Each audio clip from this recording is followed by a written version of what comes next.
पाकिस्तान जो piece board mission का हिस्सा बन गया और ये जो पीस बोर्ड है ये गजा में अमन कायम करेगा। नाज़रीन, ये कोई नई बात नहीं है, दुनिया में और भी कई पीस बोर्ड्स हैं। जैसे कि अगर हम बात करें, सोमालिया पीस बोर्ड है, क्यूबा में पीस बोर्ड है, जहां जहां बदअमनी होती है वहां पे यूएनओ की तरफ से, यूनाइटेड नेशन की तरफ से पीस बोर्ड्स जाते हैं। लेकिन नाज़रीन, उन पीस बोर्ड्स में और इस पीस बोर्ड में ये डिफरेंस है कि वो यूएनओ डिप्लॉय करता है और ये डोनाल्ड ट्रंप का मंसूबा है जिसको डोनाल्ड ट्रंप खुद हेड कर रहे हैं। अब और भी कई पीस बोर्ड हैं जिसमें पाकिस्तान की जो फोर्सेस हैं वो उसका हिस्सा हैं।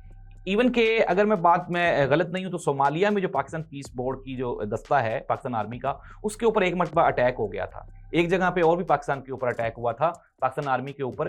तो ये क्यों हुआ था? ये इसलिए हुआ था कि ये जो पीस बोर्ड्स हैं ये वहां की जो लोकल कम्युनिटी है उनको ऑन बोर्ड नहीं लेते। अब जिस तरह से मैं आपको बता रहा हूं कि इस तरह ये जो गजा अमन बोर्ड बना है तो इसमें हिजबुल्लाह सबसे बड़ा वहां पे आप ये कहें कि उसका कंपोनेंट है, लेकिन हिजबुल्लाह को एतमाद में नहीं लिया गया, जिसकी वजह से अगर पाकिस्तान इस पीस बोर्ड में अपनी फौज भेजेगा तो उसका पाकिस्तान को नुकसान उठाना पड़ सकता है। नाज़रीन, दुनिया में तेजी से तब्दीलियां, पाकिस्तान भारत जंग और पाकिस्तान अफगानिस्तान जंग और पाकिस्तान भारत कशीदगी, दुनिया में जो बदलते हुए वर्ल्ड ऑर्डर्स हैं वो, इनको देखने के लिए हमारा चैनल जरूर सब्सक्राइब करें, अपने कमेंट से जरूर आगाह करें। अल्लाह इस मुल्क और कौम का हामी नासिर हो।